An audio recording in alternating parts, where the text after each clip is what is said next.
Hello everybody, this is Jae Soo Lee. She is my mentor and supervisor, and she was kind enough to set aside some time for me to share some of her insight and experience in running her own law practice. She's been practicing law for a very long time and has a lot of knowledge. She specializes in personal injury law, sports law, business law, and workers' compensation law. So without further ado, I'm going to ask her questions. She should share the answers with you and hopefully provide you some insight. Okay. Hi, Jay. Hi, Mustafa. Can you explain what happened after you graduated from law school and eventually passed the bar exam? Yeah, I continued education and earned my SJD in sports law. SJD stands for Doctor of Juridical Science, which is the highest law degree in this country. Also, after that, I earned my MBA and taught sports law in South Korea. Okay. And what made you decide to eventually start your own business and start working for yourself? What was your primary motivation in doing this?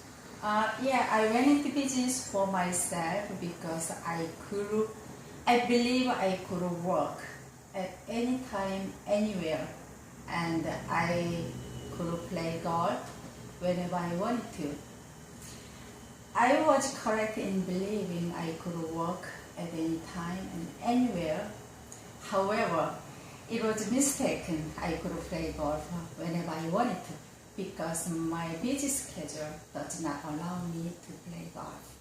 So much more convenient, but it didn't allow enough time for you to partake in your hobby. Well, that's okay. Well, anyway, now, did you have a mentor when you first started your own practice? And if you did, who was your mentor and how did you find them? Yeah, so my mentor was Valerie Cartwright, who was currently serving as a councilwoman in the town of Brookhaven. Also, she was serving as a president of the Young Lawyers Association and coaching law students at Florida Law Center. Oh, that's very impressive. Yeah. Okay, and where is your office, and what ultimately made you decide in using this specific space as your office location? Yeah, my office is located at 168-07 Northern Boulevard, Flushing, New York. So I chose this location because Flushing is the second largest Korean community in this country. This gave me the opportunity to substantially increase my client base. That Korean is my first language. And much of Korean community living in this country does not speak English, but they need legal representation. Yes, that's very important. Speaking another language is one of the most marketable tools we have as practicing attorneys. It's very important. Yeah, that's right. Yes. And what ultimately decided you to go into the area of sports law? What was your motivation for going in that direction? Yeah, sports law is the area of the law I found to be most interesting, and it's the area of the law I earned the SJD. And I was also interested in workers' compensation law regarding injured athletes, which provided me a legal background for personal injury field. It's excellent. It serves two purposes. It's highly specialized. So, now how do you deal with a client that asks you to reduce your fees? Yeah, as you know, it's a personal injury case is a contingency basis and customized fees in this field. So most clients are aware of the fee portion. In other cases, if the client asks me to reduce my fees, I tell them the outcome of the case is more important than the reducing fees. Other attorneys consulting,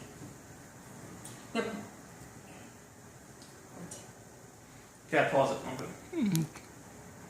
Okay, so since your own practice has been based on a contingency basis and that you don't start seeing income from your clients for maybe potentially up to 3 years, what do you do to keep your practice going when you don't see money for that long of a period of time? What do you do? Yes, as your personal injury practitioner, the attorney should put some money from out of their pockets. So until they get the money from the case concluded. It takes like 2 to 5 years, at least 2 years you have to put your money. It's a lot of money. It's like manage you operate your office and advertisement, everything you have to pay from your own pocket. You have to invest your own capital. Yeah. Okay. Now, do you have an hourly rate? Do you have a specific hourly rate that you bill your clients at? It depends on what type of the case I am handling. As I mentioned before, personal injury cases contingency basis with a flat fee. And then other cases, it depends. As if I handle the sports law, doping, or international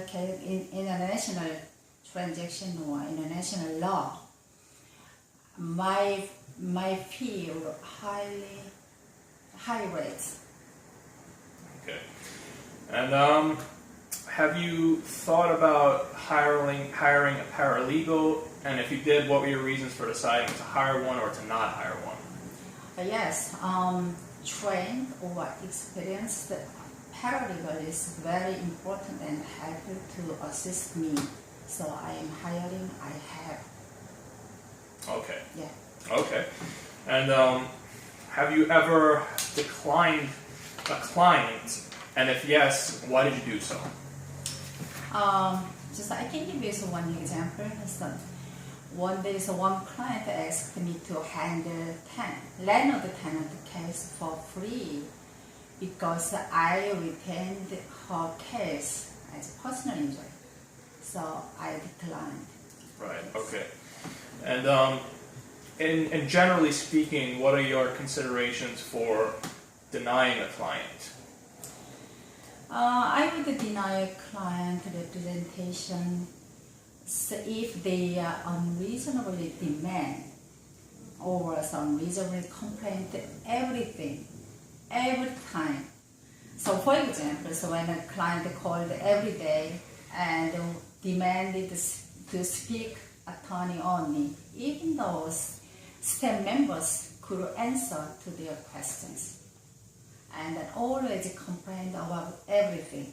As then also they usually demand the change, IMU, deposition date, time, location, those things. And they would request this regardless of whether it was convenient for everybody or not convenient. They just wanted these changes, and that's right. So only for themselves. For themselves, so they Yeah. weren't thinking about anybody else. Okay. Now, how did you handle a situation like this? Yeah, I would first try to explain to the client the problems when we are here. Then, if the client did not understand or refused to cooperate, then I would advise to find another attorney and with the representation. That's usually I do. Okay. All right. And now, what would you say roughly? What your percentage of clients came from referrals, either from other attorneys or clients, and have they been important to you, and how have they benefited you?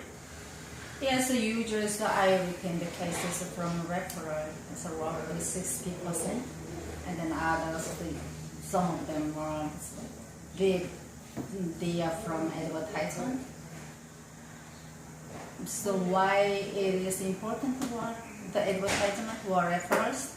Yeah, so I mean, did they really substantially build your client base, and did you develop very friendly relationships that led you to gaining other clients? And yeah, that's very important. So if you do something really well, and the clients or their family or their friends, yeah, they become our clients. It enhances your reputation. Yeah, through referrals.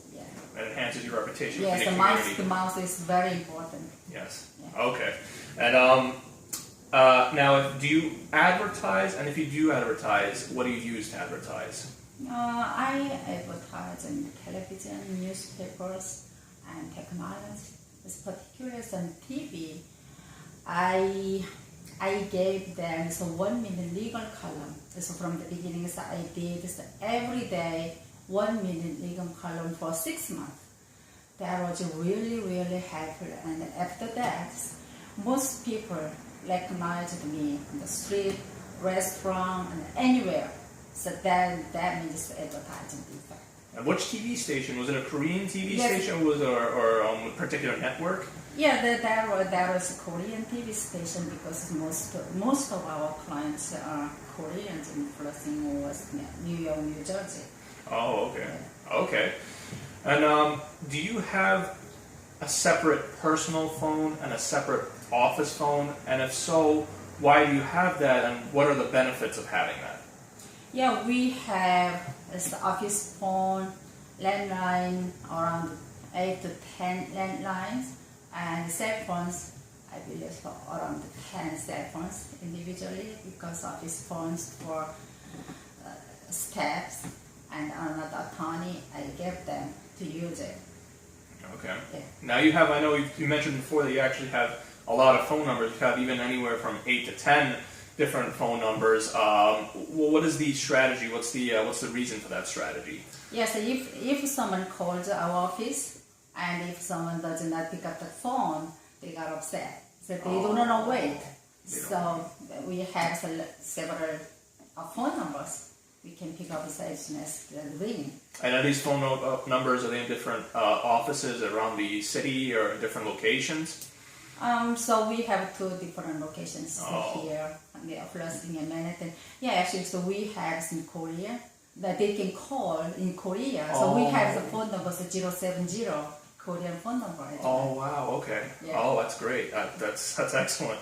Okay, and do you have a case management system? And if you do, which one are you using? And is it helpful? And if it is helpful, why is it helpful? Yes, we are using some MyCase. So it is so helpful because they are programmed, and then everything is organized, and then only we can use this one, and then we can even they provide the calendar. So allow me so important deadlines, what is called today, IME or deposition. So I am happy to use that. Yes, deadlines are very important in the legal field. Yeah. Okay, and do you use Dropbox for remote access for any of your case files? Not really for business because I'm using MyCase. They provide everything. Right, everything. Okay. And do you back up your case files? And if so, how do you do it? Yes, definitely we need it. And so we have 4 more backup files. But I don't know how to do this because the technicians set up the handle. That's okay. Not a technology person myself. But okay. Did any of the courses that you took in law school prove particularly useful as you started your own practice and began practicing law? Yeah, for personal injury practitioner, it's the workers' compensation law and tort law. Very helpful. And how did they help you? And did they lay the foundation? How did they help you in practicing your law? Yeah, so workers' compensation, that indicate so how to calculate loss of wages. Oh, okay. That what is the basis, and then all legal theory in there for personal injury cases. Oh. So without those bases, it's not easy to calculate everything. Gotcha.